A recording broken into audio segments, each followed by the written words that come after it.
Welcome everyone. I'm Jenara Nerenberg, and this is our new series, Divergent Ideas. So excited to be sitting here with Kat Rosenfield, who is a super clever columnist for the Free Press, the author of several amazing books, including a New York Times bestseller with Stan Lee. And I'm so excited to have you, and welcome, Kat. Thanks for having me. So let's start off with like how you ended up at the Free Press. When I was looking up your background, I saw, so many great outlets and sort of like different types of media experience. So if you could just walk us through like some of your journey. Oh gosh, the journey begins a long time ago. I started out as a book publicist. So I had graduated from college in 2003. Then I had a degree in art and French because I apparently thought that I was going to become a character in a Jane Austen novel after graduation. And I ended up working in publishing because I liked to read. That was sort of my entree. And I was a book publicist, and I was terrible at this. I was probably the worst publicist in the world. I spent maybe 2 years doing this, figuring out that I was terrible at it. But in the course of doing that, I was in contact with a lot of authors and a lot of journalists, and I figured out that I did not want to do what I was doing. I wanted to do what they were doing. And so I decided that I was going to try to pivot into being a writer. I got some advice from various people who I knew through my publicist work on what it took to build a freelance career.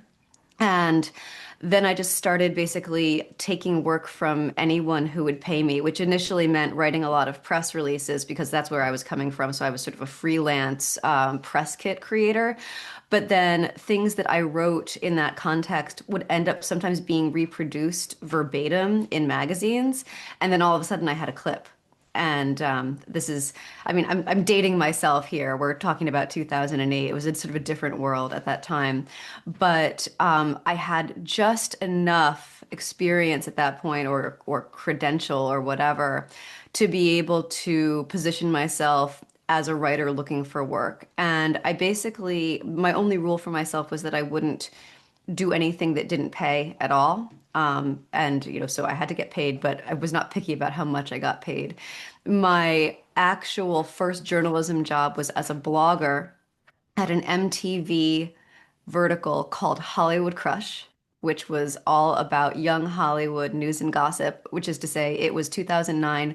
It was all Twilight all the time. And I spent a couple of years, I think, doing that. And it paid $15 per post. So I was making about $45 a day. And that was kind of miserable, but I stuck it out because it was MTV and it seemed like it would be a good thing to have on my resume. And then what ended up happening was they shuttered the blogs, all of the blogs. There were several of them. And when they did that, all of the writers got let go except for two who got brought over to MTV News as reporters, and I was one of them. And that was my first real journalism job. And what did you do for MTV News? I was an entertainment reporter.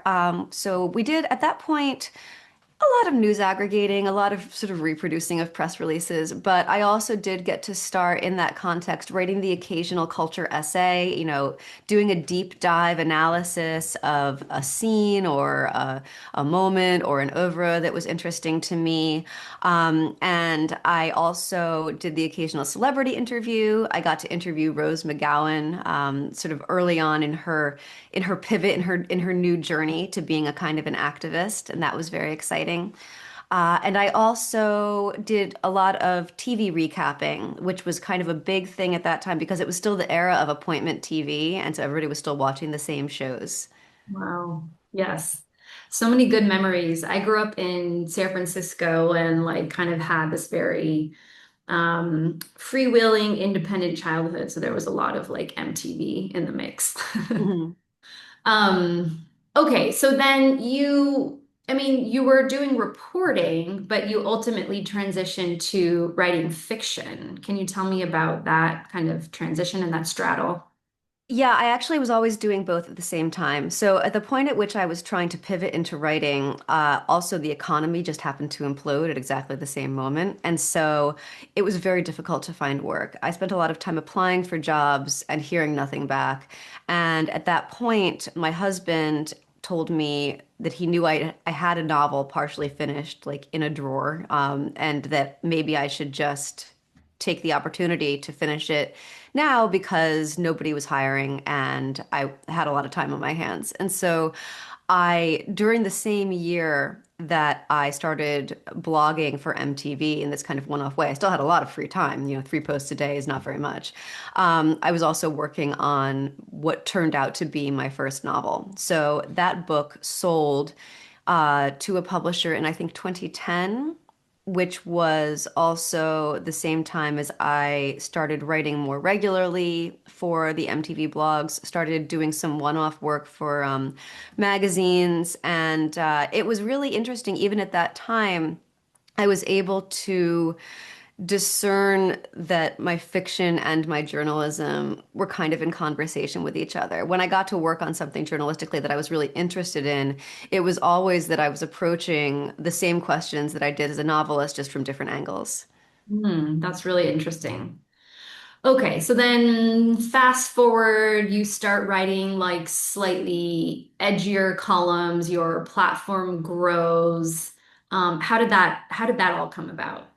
I got canceled. Okay, I Yes. don't think I've like read up on that part. No, I mean it's sort of it happened very early on in the whole, phenomenon of cancel culture. I was like an early case and I hadn't actually done anything. So it was one of these things where I was accused of doing, I mean, something very stupid. I just want to like put it out there. I wasn't accused of like sexual assault or, molesting a corpse or something. It was just somebody said that I had a Twitter account that I didn't have. And so basically, at that time, I was still a young adult fiction writer, and I was writing for MTV News, and I had not yet made a foray into writing anything edgy at all.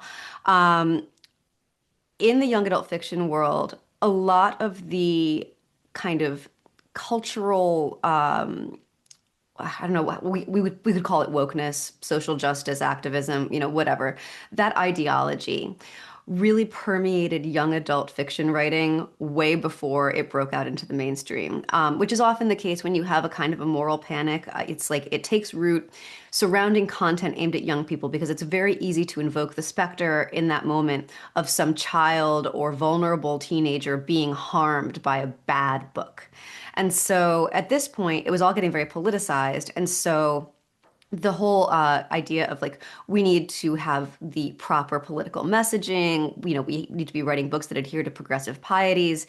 That really took hold in young adult fiction around 2014, which was, I want to say, maybe 4 to 5 years before it really broke out into the mainstream. And I am a longtime free speech liberal. I came of age in the era when the moral majority was still trying desperately to censor things, to cling to power, to stop art from being made or being shown. And so free speech is a big deal to me. Creative expression, a big deal to me, not just as a writer, as a creator, but as, a principle. And so when this censorious impulse started to really take root in the young adult fiction community, I remember kind of watching these controversies begin to swirl and thinking, oh no, I'm not on the same side of this issue as everybody around me. I don't think the same things. And unfortunately, I am either gifted or cursed with a congenital inability to keep my mouth shut, even when it would be in my best interests. And so there was a point at which, this was late 2016, the kind of panic over these various issues in young adult fiction, including cultural appropriation or lack of diversity or systemic kind of subtextual racism, or even just the representation of racism, where you have like a racist character saying racist things. All of this was being discussed in a way that not only really freaked me out, but then ultimately coalesced in campaigns to cancel individual books and to destroy the livelihoods of individual authors who were perceived to have run afoul of the orthodoxy. And the way that this played out in private spaces, in private Facebook groups for the YA community, was that you would get people circulating petitions to cancel books. Fellow writers circulating petitions to cancel books. And it would be, sorry, the dog is barking. It would be this very insidious, sly thing where people would say, we're just going to say we want the book to be pulled for edits to make it sensitive, to make it more sensitive, to make it appropriate. But once they've pulled it for edits, then they can just quietly cancel it. It was book banning. It was straight up book banning. I mean, in a kind of a secret way. And I said on my Twitter account, I had maybe 1,000 followers at this point. I was not really a public figure. I had no particular platform. But I did say that I thought the trend that I was observing was bad. I didn't name anybody. I didn't name the title of the book that was at that point under scrutiny. I didn't tag anybody. But the fact that I was willing to speak out about this basically marked me as a person who was against the orthodoxy and who, in the minds of a handful of very silly, but unfortunately at the time very influential people, needed to be destroyed. And so after I did this, a couple months later, this very organized campaign to accuse me of having done a terrible thing on Twitter erupted. And stop that. And it really spread like wildfire within the very close confines of the YA community. But that was the end of my career as a YA writer. And once that happened, on the one hand, it was devastating. Nobody defended me. All of my friends, my professional acquaintances just disappeared from my life. And I did think that maybe this was the end for me as a writer. But as a journalist, it was a very interesting thing to experience. And I just thought, what is happening in this community? Like, why is this happening to not just me, but to other people? What's driving it? And that was when I decided to pitch a piece to Vulture about the overall dynamics on young adult Twitter. And that piece came out in August of 2017. It's still probably the most viral thing I've ever written. And it was just a big, holistic, I think maybe 3,000 something word look at what was going on in this community and the campaigns to cancel books and how they were driven by sort of disgruntled, socially maladjusted adults rather than the teenagers they claim to protect. And that was the start of the kind of current iteration of my career. I started reporting on other publishing controversies like this. I started writing more opinion pieces about free speech, about what was happening in the culture, and then that was the start of it. Wow. Okay. So you're saying this mostly went down in 2016. 2017. Okay. It was right after Donald Trump had been elected and everyone was kind of insane at the time, which just, made it possible for all of this to take root. Okay. And then the Vulture piece came out when? August of 2017. Oh, of 2017. Okay. Okay, got it. Wow. Okay. Let's see. I was a new mom at that time, and I definitely was not like tracking these conversations. Good Years for you. later. It's the stupidest origin story a journalist can possibly have, but No, here I I think am. I mean, it's very like kind of emblematic though of the time and what I've, come to learn after, interviewing so many sort of like heterodox thinkers. I do remember, I mean, I moved back to the States in 2014, actually, which is where your story started. You were saying you started noticing these changes, and I had been gone. I was out of the country in Asia for like 6 years, so I kind of did notice this contrast in the way, like the vocabulary people were using. I was definitely starting to like see like there were certain like PC words that everyone seemed to be using, and I was in the Bay Area, so it was like especially pronounced. But it's just interesting to hear your story, like kind of like the background and how it all came to be. Okay, so then that Vulture piece, kind of put you on the map in a way Hmm. as like a free speech advocate. You were like, this is, I'm not going down that path. And so I imagine publishing that piece then kind of attracted many other similar thinkers to you. Is that what happened? Like, did you kind of join that orbit? Yeah, I would say from there, I ended up catching the attention of certain people. This is the origin story of, among other things, my friendship with Jesse Singal, who was also being targeted by the YA folks at that time for, I don't even remember why. And so, I and a handful of other people, I want to say I was first on the YA is insane beat, but a handful of other people started paying attention to this world, saw it potentially as a harbinger of things to come in a way that was maybe a little bit ominous, a little bit nerve-wracking.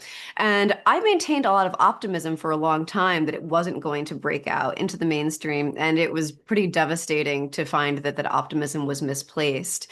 But it did, create a lot of work for me. And I did end up in the what I call the sort of reason free press extended universe of writers, where yeah, I would end up at parties or end up on Twitter, DMing with people. I became aware that there was this sort of like dark matter universe of writers, a lot of whom weren't necessarily, I mean, some of us were writing in public, some of us were saying stuff attached to our real names, we're sticking our necks out. But there were a whole lot more who were just sort of flies on the wall, disapproving of what was going on in the culture, but didn't want to say anything because it was too risky. Yeah, that makes sense. Okay, that's great. Now everyone knows the origin story. For anyone who didn't know, it's really, really interesting. Okay, so what is well, I guess we should also point out though that you have had sort of this incredible major comeback. Like I also track publishing. I've done a lot of consulting in the publishing world, so I've seen the deal announcements and like it seems so do you feel like the tide has shifted? That is a really good question. It depends on where you're writing and who you are. In the literary fiction world, I think all of this stuff has the infection is so complete that it's systemic and it's going to take a lot of time and intentional effort on the part of the people in that community, which I'm not it. I'm not a literary fiction writer, to root it out, and they would have to want to. And I don't know that they necessarily do. A lot of people are sort of the ones who were the wokest who really liked this stuff earnestly are now like the, Japanese soldiers on the island who, still think they're fighting the war. And in that context, in this small world, they kind of are. And we've gotten into such a kind of a fragmented place as a culture that people who do remain committed to a particular ideology in that way can enforce the orthodoxy within the confines of this small space and, I was about to say execute, that's not it, expel everybody who doesn't want to participate or who asks too many annoying questions. At the same time, I don't know, for me, it's a little bit tricky. I had to pivot into a very different kind of fiction writing in order to get back into that world. The first thing I did that I managed to do after being canceled was to co-write a book with Stan Lee, a science fiction superhero novel that was an audiobook original and then eventually a print book. That was a very different world from the one that I had been in. But it was a foot back in the door. And then after that, I was able to just pivot into writing for adults. I think that I was able to do that in part because I write genre fiction. I write thrillers. I like to think that they're sort of highbrow for thrillers, but they are still thrillers. The other thing is, of course, that I came pre-canceled and they kind of can't do it to you twice. Yeah, that makes sense. Okay, cool. So now you're managing like, you've got several books out and then you write all these interesting columns. So what is captivating you right now? What is capturing your attention? I think it's so interesting that, you're writing about like gender and pop culture and the internet, and that there's even a need to write about loving your husband. So let's talk about that. Where, how does it all work? How does it go down in terms of like naming what needs to be written about, deciding that something is going to be kind of like, mm, viral enough or like, is going to capture your readers. It's a very interesting niche, I think, that you have. Yeah, I mean, so when this started out with the piece called "The Toxic Drama of YA Twitter," what I discovered with that was that people are fascinated by these meltdowns within sort of insular communities where people are all at each other's throats and kind of eating each other. People really like reading about that, especially if they're not in it and they have no stake in it. It's just like a great soap opera. Um, let's see, but what overall drives, I mean, partly it's if something irritates me or strikes me as unjust, that will often trigger an interest in writing about something. Um, but not from the perspective of like I want to write a polemic against this, but it's like I want to explore what is happening. Um, I do like to kind of if there's a rock and someone's like don't lift up that rock, don't show us what's underneath. I'm like, "Oh, I'm going to do that. I'm going to look under there. I'm going to tell everyone what's under there." Because I don't like being told what to do. I think that like the people ask what my politics are sometimes, and I think that the best way to describe it is that like I'm sort of anti-authoritarian. I don't like being told what to think, what to say, what to write, or what not to write. And that approach to journalism, I think, does make for often sort of dramatic, interesting stories that other people want to read. The other thing is the things that I'm trying to kind of point at in the culture, trying to understand, trying to find meaning in and to connect to the bigger picture because a lot of this stuff is really cyclical. We go through these spasms over and over, and the landscape outside the spasm changes with time, but the nature of the thing is often motivated by something that's very fundamentally human. We just do these things to each other every, generation or so. And I think that a lot of people, even if they don't know that exactly, they sense it and they want to both understand it and they want to understand why it's part of the human experience. Maybe also they want the reassurance that, like, we have been here before, we will be here again. The world hasn't ended as a result. Mhm.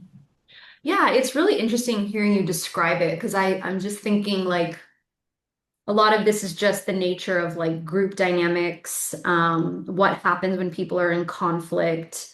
I mean, I think that's why reality TV, I mean, going back to, sort of the origin story, like I remember when The Real World launched, on MTV, and people Yes. were it was such a big deal to kind of see behind the scenes, people trying to, live side by side and what kind of drama comes up. And so I hear what you're saying about like people being fascinated by these kinds of meltdowns in these small niche spaces. I've never thought of it that way. I mean, obviously we have like what are those? Like the Jerry Springer type shows and we know people are like they want to see that kind of drama. Um but yeah, I don't know. Do you think that's kind of a testament to a certain level of intelligence in among viewers and readers? Like if they're so captivated by these random niche spaces like in YA or something, like I don't know, it's kind of interesting. I don't know. I wonder if, I mean, on the one hand, people are interesting, right? We can all agree on that. The thing that drives people to consume these stories about meltdowns in communities of which they're not a part, I do think is probably less high-minded in the same way that watching Jerry Springer was never particularly high-minded. The thing that you're primarily doing is looking at these people like they're animals in a zoo and just being like, these people are insane. Like, thank God that's not me or anybody I know. Mhm. Yeah, that's interesting. I don't know. I feel I have this feeling like that that we have kind of collectively evolved a little bit, and I do think that the internet has been really horrible in some ways and has also been really amazing. But I would like to think that certain meltdowns attract a different kind of viewer or onlooker, like almost people who are fascinated by human nature as Mhm. opposed to taking delight. in the kind of falling apart of humanity, which would be like more of a Jerry Springer situation. Um, yeah, I don't know. What do you think?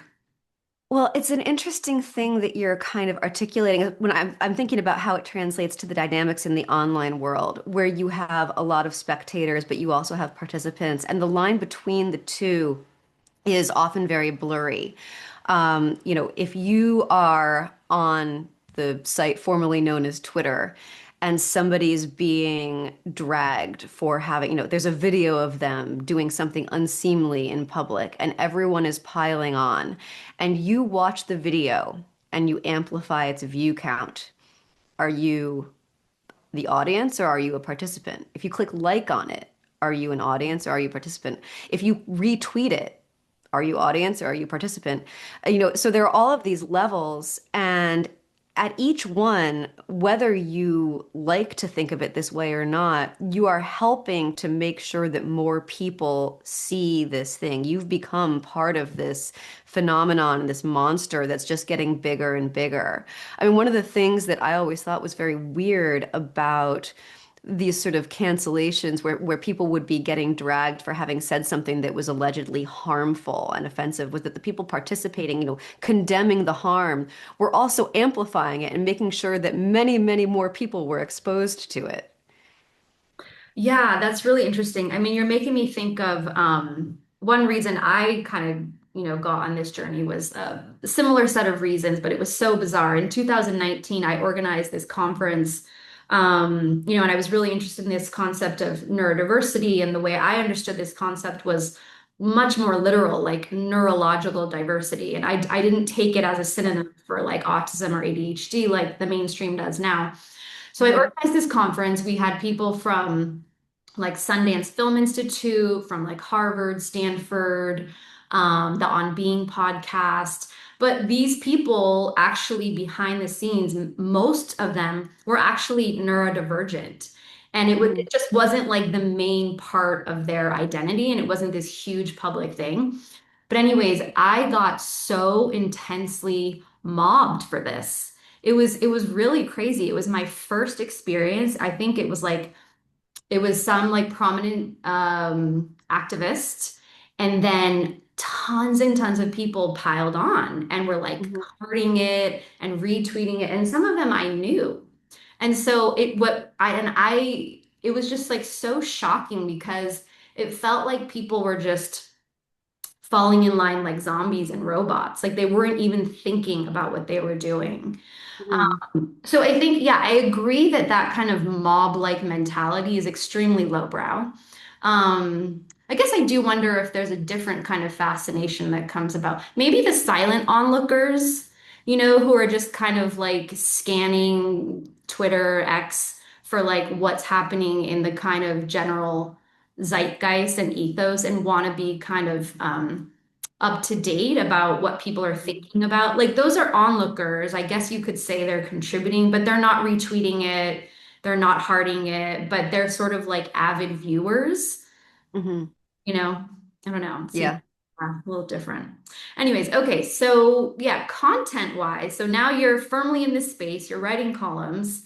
And how do you decide like what to cover? Well, at this point, I'm a columnist at the Free Press, and so I'm writing roughly a column each week, usually pegged to something that's happening either in the news or in the culture or both. They often intersect at this point. All pop culture is also politics frequently. And so it just depends on what's sort of happening in that moment. A lot of times there will be a movie that I've been dying to see anyway, and I'll say like I want to watch this, and then I'll write about, how it situates itself in this particular moment. Or there will be some kind of, oh, I don't know, some kind of moment happening, like this past weekend when everybody was talking about divorce. And that was a result of it. I think a couple of different pieces that appeared, one in the New York Times, the other in The Cut, about, the New York Times essay was about divorcing, or not divorcing, they're not divorced, but they split up, this couple after 30 years and how that was actually fine and good. And then the Cut essay was about quiet divorcing, like quiet quitting your marriage. And, anything that's related to sort of my broader topics of interest, which are, women, sex, relationships, art and drama. I'm not immune to being interested in drama.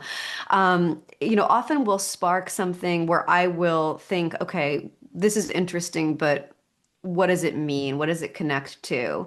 And thinking about that, I'll almost always find some other thread to pull on that can, turn itself into an essay. Okay, got it. So, like, where do you see the sort of larger media industry going, or even just like the heterodox space? Like now that you're kind of, yeah, you're firmly in this space covering a variety of different topics. I think I remember last year, I think Nellie Bowles did some kind of like end of year prediction thing, and she really thought like the MAHA movement was going to be a huge focus. From your perspective, what is on the horizon? So I think something very interesting has happened. I was talking earlier about cultural fragmentation and how everybody is in these different microcultures. That has gotten so intense, and I don't think it can go back in the bag. And so it's just a question of like what is coming past your timeline? What are you noticing, or what's in your silo? And I try not to be siloed, but I live. I live in Connecticut. I'm a college educated, middle-aged woman. I work in journalism. I'm surrounded by a certain type of person, and I end up encountering a certain type of story more than I do others. All of which is to say, I don't think that we can even really talk about where the culture is going, like cultural, like broadly writ large anymore. It's all these like little tiny planets full of people and ideas and controversies spinning around, occasionally colliding with each other, but mostly existing unto themselves. I think it's very interesting that right now we live in a world where you can have somebody who is famous on TikTok who has, like 3 million followers, and within the confines of that world, they are like a mega celebrity, and yet 90% of the people in the United States or more, 95, 98, have no idea who they are. And there are all of these little micro celebrities like that. We didn't used to have that, because we didn't used to have so many different places to consume content, so many different ways to do it. We used to have movie stars. We don't really anymore. And at the same time, Hollywood is kind of dying, or trying desperately to survive, and not doing very well. So where are things going to go? I mean, I think that right now the fact that we have Donald Trump in office, and we do have, this colorful cast of characters running the country, at least, visibly, people like RFK Jr. We're still going to have these moments where something breaks out into the mainstream. I think that like a really good example of that right now, literally this week, is Olivia Newsey's new memoir. That's something that a lot of people are coalescing around from a lot of different worlds, and everybody seems to find it infuriating for different reasons. But what is the alchemy that creates a moment like that? I don't really know. Yeah, yeah, I love the point that you're making, and I've been thinking about it as well because I think as a writer, journalist, author, I had two books come out. I'm working on my third. I mean, I think it was really eye-opening to see how like whatever big project you put out, you kind of get boxed into that category a little bit.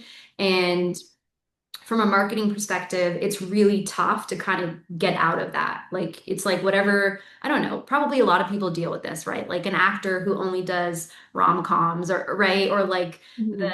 another actor who only does like action and adventure films or something. The same thing Right. happens to writers and journalists.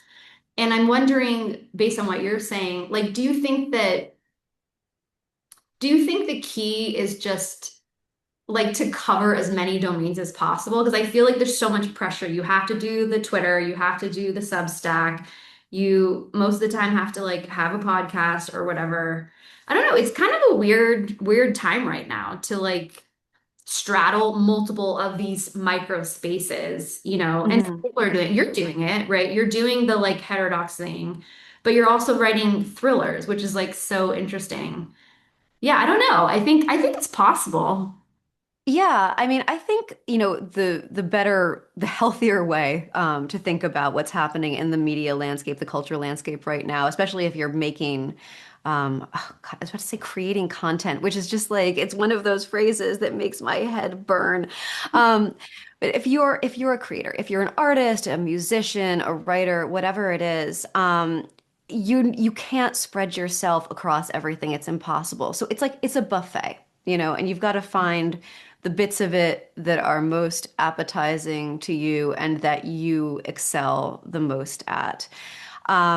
And it's interesting. I think that actually maybe the secret really is to not try to overbroaden yourself, but to understand what do you know about, what do you do well, and do that thing. And for me, even though I write culture essays and I write novels and and I sometimes do investigative reporting, I'm always driven by kind of the same basic idea, which is that I want to understand what people are doing to each other and why. Yeah. Yeah, that makes sense. I think it's helpful to have kind of like an organizing question or framework that guides you. Yeah, I've been trying to bridge the kind of psychology world with the kind of political world a little bit. And I mean, at its heart, right, we're just talking about human behavior, just like you're talking about human behavior, whether you're doing fiction or you're writing a column. And I think that, yeah, if you can kind of find what the common theme is, then it's definitely possible. But I also think it takes quite a bit of work to like help your reader understand that. Like in my case, when I was kind of, going from writing about neurological diversity to like viewpoint diversity, and now I'm kind of on this mission to help people understand that it's actually the same thing. Like we're just talking about diversity of perspective, right? Hmm. I think people immediately are like, it's you kind of have to spell it out for the reader a little bit. Like you have to do a lot of explaining, I think, to kind of help people understand how these things connect or why they should be interested in X, Y, and Z. I don't know, it might not be the same with fiction because people are just Oh, I they're think it is. okay, tell me more I about think yeah, I think that you've landed on something that is a struggle for every writer, including those of us who write fiction. And it's something about the way people read and engage now, which is asking people to comprehend the existence of a perspective that they don't share is very difficult. It's probably always been difficult, but it seems like it's way more difficult right now. And I think that you were talking about psychology. I think you can actually see this in the way that politics have crept into psychology, where you have things like the American Psychological Association issuing guidelines, edicts about how therapists should engage with their male patients because their job as therapists is not to help this person first and foremost, it's to prevent toxic masculinity as a concept, right? And that's about refusing to understand another person's perspective or feeling that it's invalid.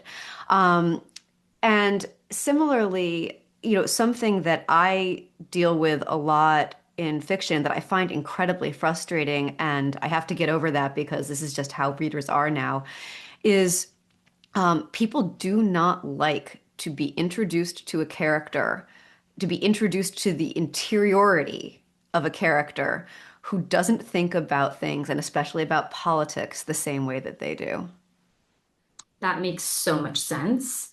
I mean, I am actually not a huge fiction reader, but I'm imagining if someone is kind of like really like sinking into a book and then they come across a character that has like views that is slightly upsetting, maybe it like takes away some element of the experience. Is that what you're describing?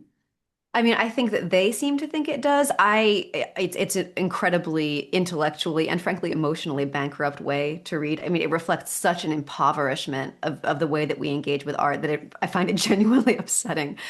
But it does exist. People do increasingly, they want things spelled out for them. They also don't want to be challenged to to sympathize with or to understand a person who they want to think the worst of. They want to think of in a one-dimensional way.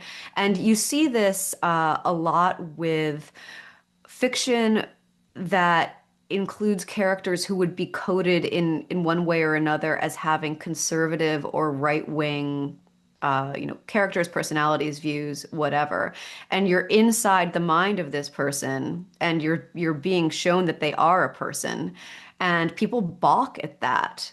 They don't even like seeing it represented on the page. It feels like, an affront to them. Wow, that is really, yeah, interesting and shocking and not surprising though, like given the climate that we're in. So, does that mean that, like, are you on a mission to introduce viewpoint diversity in your characters? Like, that's so funny. Oh, I mean, I don't think I wouldn't say I'm on a mission, but it's something where if you're a novelist and you care about your storytelling and you care about rendering your characters vividly and authentically, um, then you have to have viewpoint diversity. They all have to feel real, and they all have to be comprehensible in their motivations, their behavior. Like you may not like what they're doing. You've got a guy, you know, on the page, I don't know, stomping on a cat's head.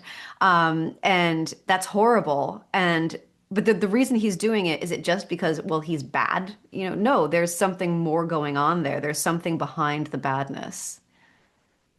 I see. Okay, so it's more of just like kind of utilitarian type of things, not like a mission. Yeah, that's so interesting. I've honestly like never thought of that. So Yeah, I would say it's a craft thing, not necessarily a uh, utilitarian thing. But maybe those are the same. Maybe those are two words to express the same idea.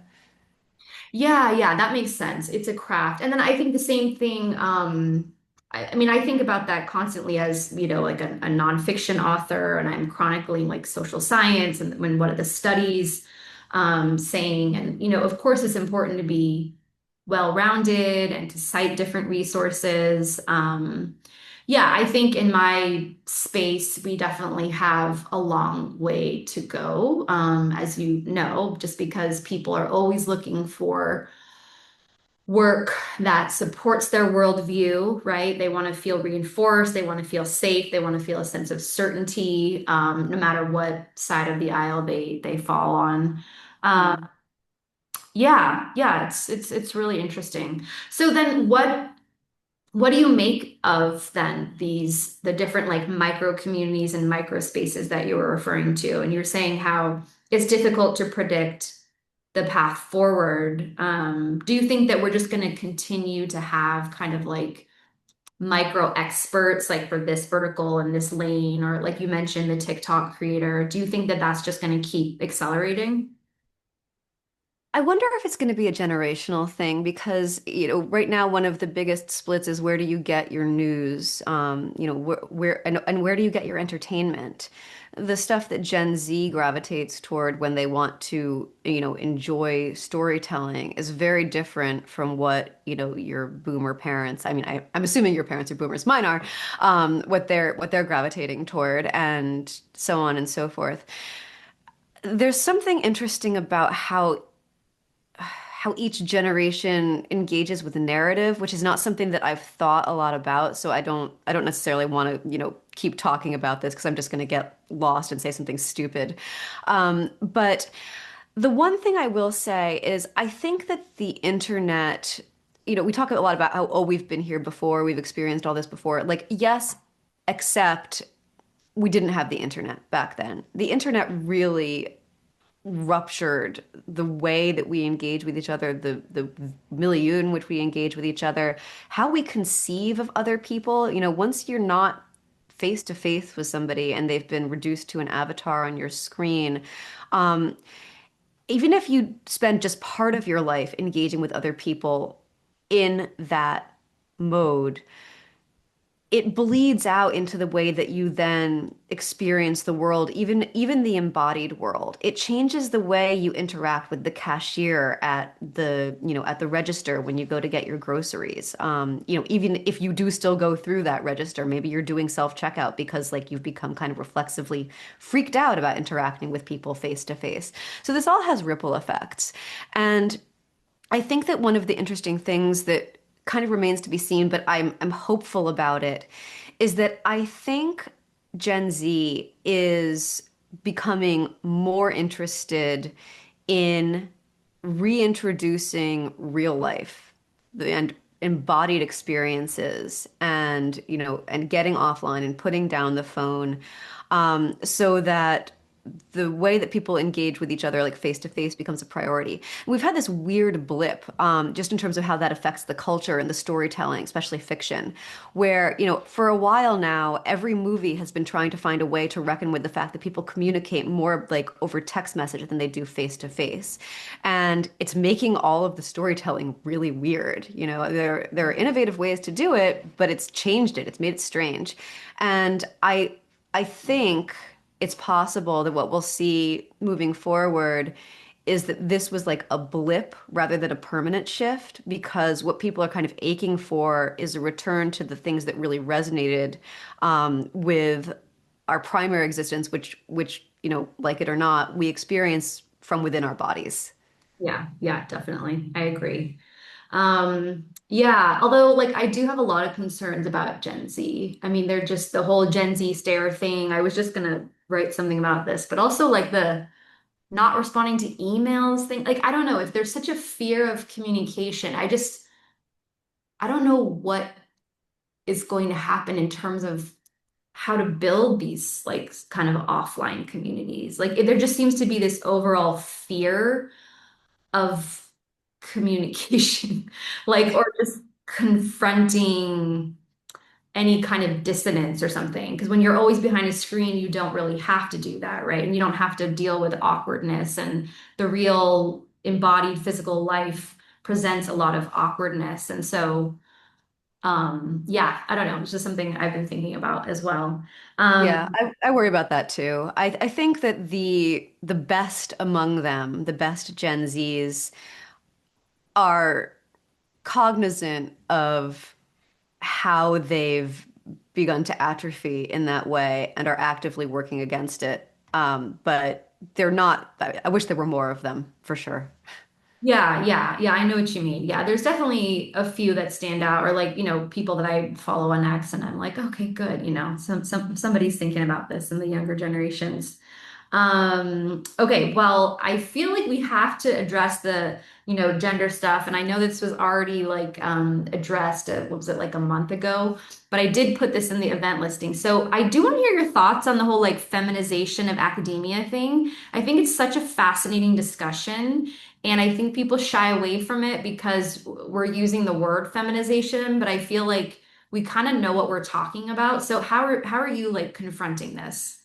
Yeah, God, it's so hard because it is such a hurdle to convince people that when you talk about feminization as a phenomenon, you're not attacking women as a category. And for that reason, I wish like hell she'd chosen a different word, although, I'm sure also like arguing over whether the word itself is offensive, like, is there any greater example of feminization in action? Like, you avoid the actual topic because you're arguing over language. Ugh. But so on that subject, I'm of two minds about it. On the one hand, I think that what is referred to as feminization could also be referred to as civilizing influence. And I do think that societies just naturally trend away from masculine coded modes of engagement, especially physical aggression, and towards something a little softer, more social based, which is also inherently more feminine as they become more civilized. And this is something that you can observe, it's a pattern, it occurs throughout history, it's still happening. I think would say it's arguably amplified by the technological revolution, the digital revolution, which took us out of the embodied realm entirely. Suddenly, like how powerful you are physically doesn't matter at all. Nobody can see you. You're not touching anyone. And into this realm where, like, the better you are at high school style mean girl social dynamics, the better you're going to do, personally, professionally, and otherwise. Um, at the same time, I do think there is something to this thesis. I think there is something about what happens when you have a space dominated by women and dominated by the dynamics that govern the way women engage that results in a different set of problems than you get in male dominated spaces. It's like each paradigm has problems. And it's acknowledging the problems that seems to be the challenge. People like to say, oh, if women ruled the world, we would have no problems, we would have no wars. And it's like, no, we would have problems, we would have wars. They would just look different than they have when it was men doing it. And I do think there's also something to the fact, and this is something that I heard Helen Andrews, who wrote the feminization piece, say on a podcast that I wish she had addressed more in her essay because I think it's the strongest argument she makes, that there are things, on the population category level, there are trends that are more prominent in men. Men are more adventurous, more prone to taking big risks, big swings, more willing to like shoot first and ask questions later. And that has its downsides, but it's also the thing that has sparked an enormous amount of innovation. We make a great leap forward as a society, as a species. Often because somebody was like, I'm gonna do this and I'll just figure out the consequences later. And if you have a society that has decided to stigmatize that, like at the fundamental level, as like a character flaw and something that's toxic and needs to be stamped out, you do run the risk of stagnating. And so I think, that's something that's probably worth discussing, and maybe someday we will. Yeah, yeah, I love what you're saying. And I think yeah, there's pros and cons either side. I mean, I think you just see this throughout history, right? Like the pendulum just kind of swings, like everything being too masculine, too feminine. Of course, what we need is some kind of like synthesis or integration.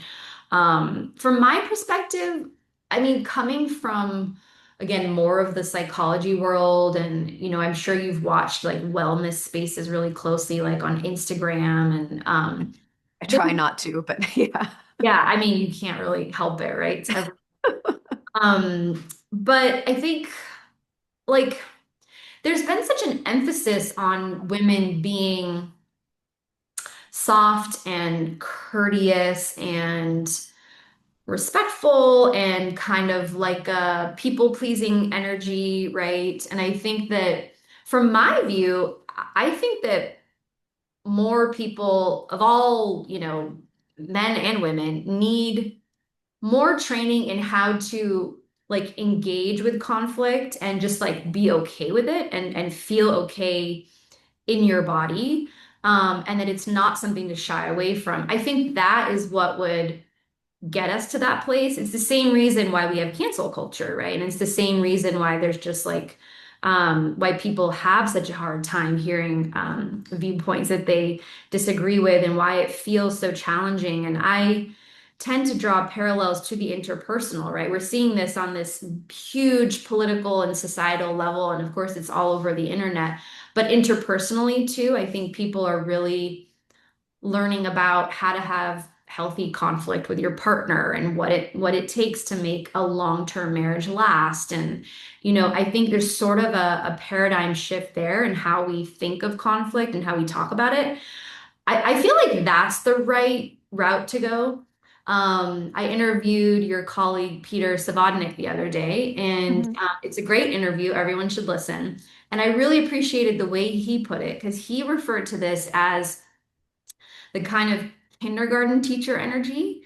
And I thought Mhm. that just really captured it. And it also really makes you feel why this is problematic, right? And like everyone loves the kindergarten teacher. So it's not like we're being hateful. It's just that it's not a suitable posture for Mhm. academia or politics or, right?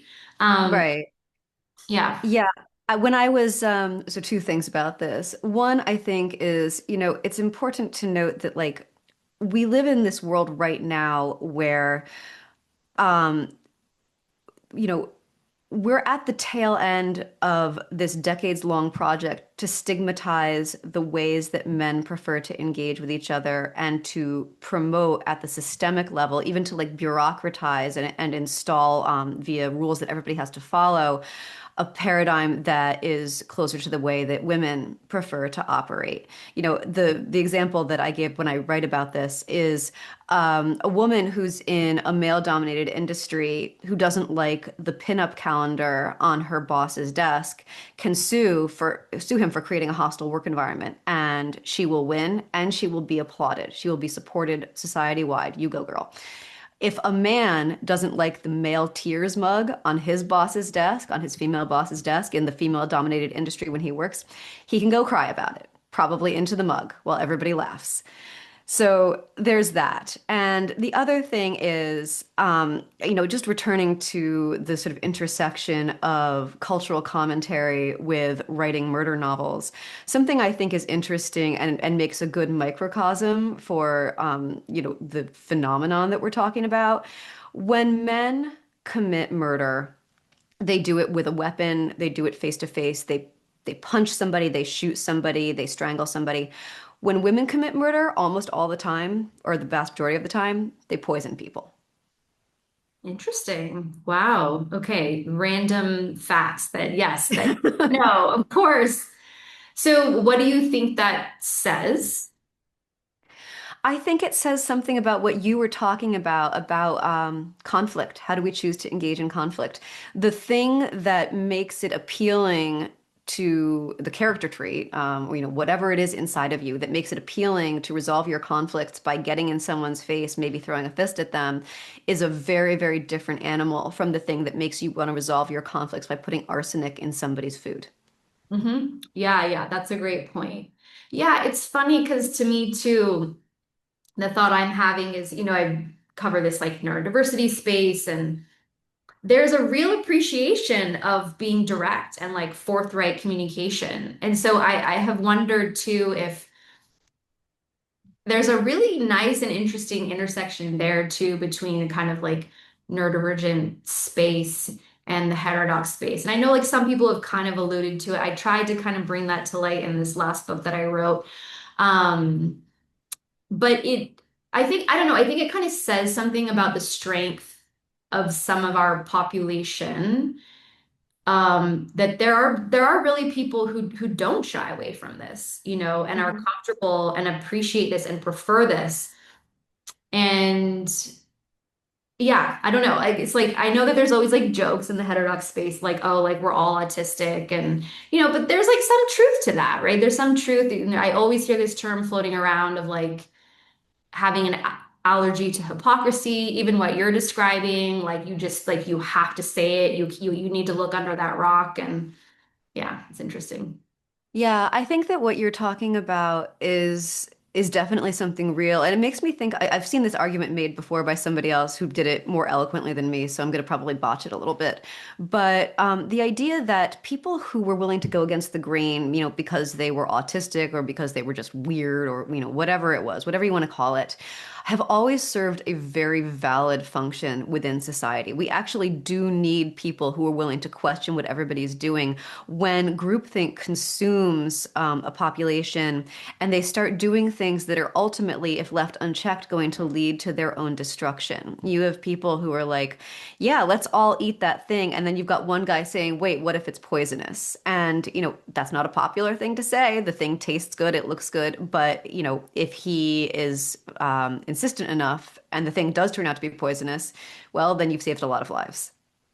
Exactly. Yeah. Yeah. I've definitely covered that as well. It's like looking at the role of dissent in groups and why we definitely need to have dissenters, and that actually dissent can be a form of love, actually, right? Like you want to preserve the group, you care about the group, so you have to say something.